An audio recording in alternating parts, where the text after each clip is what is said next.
Hello everybody, welcome back to Cities Skylines with me, Biffa. Thank you very much for joining me. Today we are going to be talking about all the mods you need to make your Cities Skylines look beautiful. Yep, I've got a whole list. I'm going to go through them one at a time. You can get them for free from the Steam Workshop. So we are going to dive in and take a look at those. And over here we have a fire raging. And one of the things that we are going to cover is new vehicles. And we do have some new vehicles here. If we just pause and zoom in, let's take a look at that. Oh, look at that lovely truck that we have there. I have gone round and changed a lot of the Skylines Fire Department, just spotted that, a lot of the vehicles in the game, because the bog standard vehicles like this one here, bog standard car, look at the low poly count on that thing. It does not look nice at all. But if we head down this road here and start looking at some of the newer vehicles, you'll notice the poly count is much higher. Now, I haven't gone through and changed them all yet. There's a... Do you mind? I'm trying to talk here. There we go. Look at the difference between this green one here and this one here. I mean, you can see the difference. So let me tell you what mods I've been using to change these cars. And as we're doing that, we're going to watch this little intersection here. So the main thing that I've been using is this mod here called Advanced Vehicle Options. And the first thing you want to do is head on over to the Steam Workshop and find yourself a list of cars. And I'm going to put this on the screen right now. Here we go. There are many vehicles available on the workshop, but I've particularly been going through this lovely list here, vehicles by Ninja Noob Slayer, and there is so many vehicles in this list covering police, fire, ambulance, civilian, pretty much everything I can think of, and so many options for all the different ones. So go through a list like this and pick the ones that you like. I would suggest not selecting every single one of them for reasons that will become apparent as we go through. So I decided to do police first, so I used the search option, put in police, there we go, and then just went through the police ones that are available. And when I found one that I thought I liked, I thought, oh yeah, okay, I like that one. So I would then click ping like that and I would subscribe to it. That is step one. So in your main game here, you select Content Manager, you go over to Assets, and up here, because I know all of my vehicle mods are coming from Ninja Noob Slayer, I can just put Ninja in there. It's going to go a bit slow because I've got so many, and here we go. I've got all the ones from Ninja Noob Slayer, and you've got to make sure that this button here is selected so they are turned on. And that is basically it. As long as you do that, they will then appear in the mods in the game that I'm about to show you. Okay, now we are back in the game, and this is where the vehicle option mod comes from. By the way, I'm going to link to all of these mods and all the rest of it we're talking about in the description below, so you can check that out. So let's just say we're going to do our police cars. So we'd have a look on this list here, loads and loads here. We'd pick police. Now, this first one here is the model for the basic car. So I have clicked on that and then selected down here, allow this vehicle to spawn, and then you can see all these ones with dates down the side. This is how Ninja Noob Slayer does his vehicles. They're all the ones that I am subscribed to. I overdid it a little bit. So what I did is I then went through this list again, and there were a couple that I didn't want in my city. I want ones that stand out as being police cars straight away, like this one and this one, black and white. So I just unticked allowing these ones to spawn. So what will happen now is all of your police stations will take from this pool of vehicles and they will spawn a random one of these vehicles. You've got some other things you can change here, but I haven't touched any of that. But they will no longer spawn this basic one, and that will happen automatically. Another mod that you can use is the Service Vehicle Selector. You don't have to use this one, and I've tested that. Oh, here we are. Look, we're right by a police station. So with the Service Vehicle Selector, but if you particularly wanted to say you wanted this police station here only to spawn a certain vehicle, you could then use this mod, go through this list here and say, yeah, I only want this one to spawn that one there, and you would select it. I'm going to unselect it. I'm happy for it to spawn anything from the list.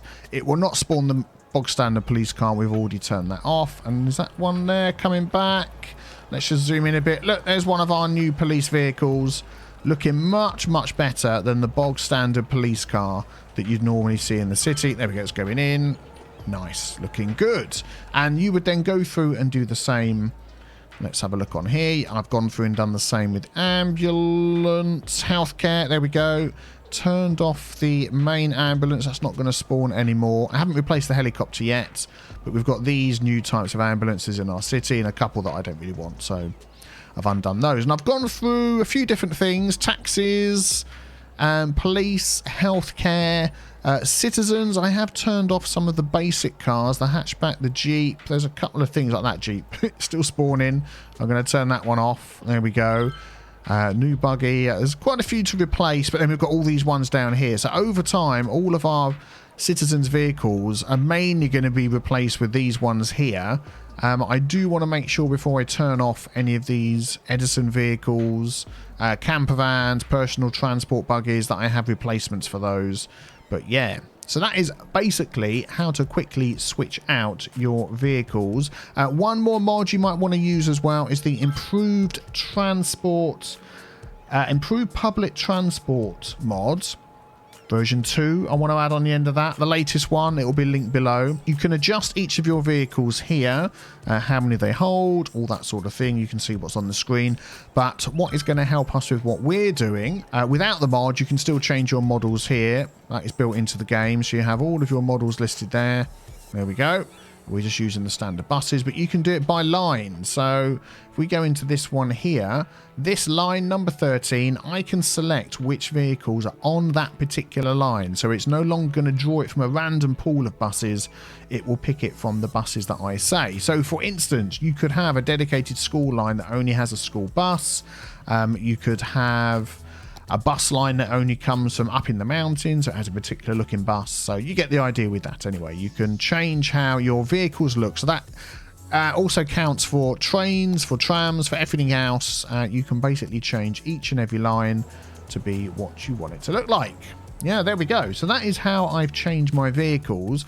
Now onto the mods that make my city look so sharp and clear and clean. I always have lots of people asking me, what's the spec of my PC? How do you make it look so nice? So let us run through those. Okay, so after a strong cup of tea, as this is a much longer list than what we had before, let's dive into how you can make your game just look really, really crisp and nice. First of all, my PC, if you want the full spec list, you can check it out on my YouTube channel About page. But basically, I've got a Ryzen 9 3900X, 64 gig of RAM, and an RTX 2080 Ti. I'm very fortunate because this is my job. I'm able to buy things like that. It's an absolutely stunning PC. But even with the PC like that, there are still limits to how far you can tweak your game. But I would say I've got it looking pretty good. I do play in 4K as well, which makes a big difference. And that brings me to the first mod that I use, is called Dynamic Resolution. Very small, you can see it up in the corner here. I used to be able to drag this around so you can see it over here. But anyway, you get the idea. It's got the resolution that your game would normally be in at 100%. Let's just put that down and apply it. Very subtle changes. Look at the building over here, the detail in the background. If I up that to 150% and click apply, the game will pause for a second and it just crispens it up slightly. You can go higher. I mean, you can see you can go way up here. What does that go up to? 500% or something? Yeah, I think my PC will probably explode because I'm recording as well. I normally have 150%. If I wasn't recording, I can go much higher, but it all puts puts strain on your GPU. And at that sort of level, along with the other tweaks and mods I've got as well, I think it looks pretty fantastic. So that's the first one, Dynamic Resolution. You press F10 to open and close that one there. I also use this one down here you may have seen before, which is called Ultimate Eye Candy. Now, the reason I use this is to change where the sun is. So if we go over here, I tend to sort of start my videos looking at my city like this, from this way. And if you have the sun in the wrong place, zoop, it all looks pretty dark. Doesn't look particularly nice. So I set this up, zip, to have the sun around like that, and it looks a lot better. If I just happen to be doing a load of work over here, and I'm going to be looking from this direction, then I might just adjust the sun ever so slightly, just to still have a bit of shadow. But yeah, it makes it a little bit clearer and looks better. So that's just like a personal preference, that one there. Don't look at the traffic. Don't look at the traffic. But you've got the global light intensity, which can change your game overall. You, of course, got the time of day that you can speed up, turn off, whatever. And the ambient light intensity as well. So I will load up my presets that I've already saved in this little list here. TV for TeaVille, April 2020. Load presets. There we go. And that should be back to what it was before, although that doesn't look like it to me. Oh, it probably is. I just need to do this. Zip. There we go. Excellent. So that's Ultimate Eye Candy, the latest version. Now, something I nearly forgot to mention, just as important to the look of your game, is the LUT. The LUT is basically the colour scheme or the colour shade of your game. Now, I access mine also through the Ultimate Eye Candy mod. You can see there's a tab here for LUT. I use one called Natural Colour. You can get these from the Steam Workshop, but you can see as we go through these, there we go, how it changes the look and the colour of your game. Al does these ones that are particularly sort of old sepia cinematic. There's ones that are very realistic. There is a whole list of LUTs that are available. These are the ones that come with the game. You've probably seen these before. Temperate, Boreal, Tropical and European. But like we say, I like that natural colour. Looks pretty realistic and the colours still pop a little bit to help on YouTube. There's also a couple of other non-complicated mods that I use. I also have my graphics settings on the highest possible. You can see down here, depth of field amount, you can see all of those. But as we go through here, we've got the cinematic camera mod. That is the one I use for taking my, my time lapses. So if you press C, you get this box pop up here. Press plus. On my little numpad and I'll add that point, move over here, press another plus, move over there, press another plus, and that will then be a time lapse. There we go. I tend to record those a lot slower so you don't get any hiccups and jumps in the recording. Oh, these fires that are going on. So I will record mine at 1/16 at 15 FPS and then make sure to tick unpause, and I change the length of each clip to 10 seconds. That is exactly how I would do it. I would then save it. So let's just say it was a pre and post traffic fix and there was a load of traffic on this road. I've now got that set up. That's going to go really slow now. And that's going to move up that road really, really slow. And I would record that, go away, and then go away. And then I would save that. And then once I fixed it, I would load that again and record it again. I don't know what this error is. But yeah, anyway, so that is how I do that. Also in this list here of mods that help things look nice, we have, let's just go through here, Cloud and Fog Toggler. So I disable all of those things. I like the clean look of the map. Your mileage may vary, that's entirely up to you. Tree LOD Fix. If you're not quite sure what that is, when you zoom in and out, a LOD is, look at these little buildings here. As I get closer, there we go, you can see it is clipped in with the windows. As I go further out, it disappears.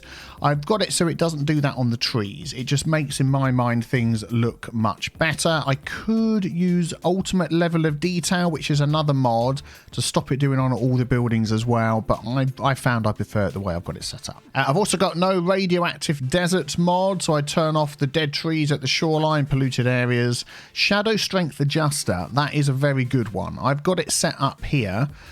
Which along with the other mods that I've got gave me the best look. You can fiddle with that one yourself. So I was spending a lot of time tweaking how my city looked yesterday to try and get it looking the best with the hardware that I've got. And there was one little issue that I kept coming up against, which I wanted to show you how I solved it.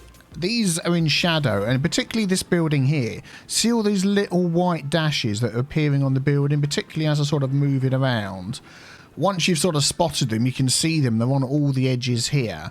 You can make them appear less prominent by, if you're able to, put in your, now what's the name of the mod now? Completely forgotten what it is. Dynamic resolution up higher. But as I said, because I record using my graphics card as well as the game graphics running on the graphics card, I found for me 150% is good. What can help with that is shadow strength adjuster. So let me just pop that over here at the side. So we're looking at this building here that I've got highlighted in blue, those little white lines. If we go into the shadow strength adjuster mod, and I believe when you first get it, it's sort of in the middle. And the higher I go up with this, the less prominent the lines become. It's a bit faded there, but you can see it. If I put it all the way down, you can see all the little white lines.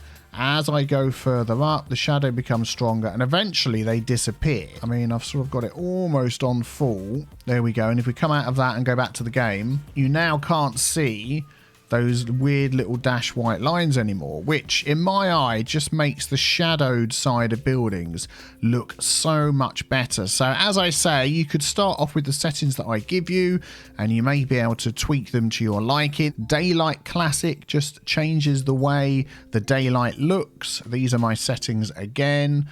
Your mileage may vary, and I've also got font selector. I play in 4K and the fonts can look really weird at 4K, so I use these font settings and it just in my mind just looks a little bit crisper and clearer.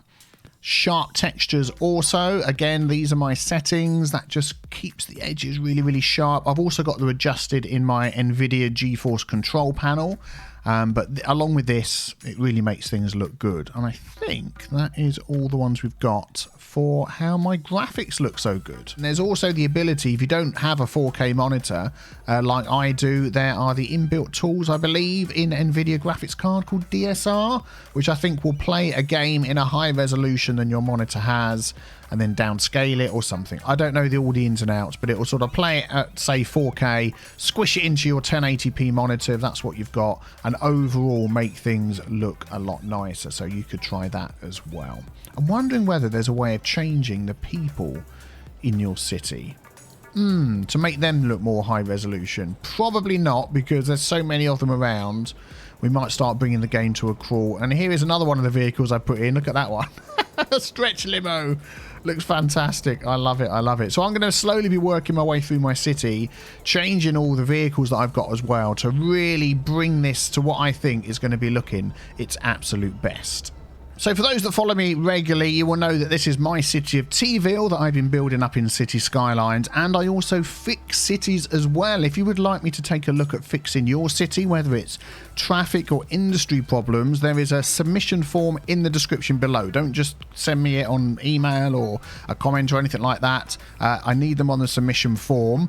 Also, I'm going to put a collection together of just these mods that we've spoken about today, so you can have a look at those if you like.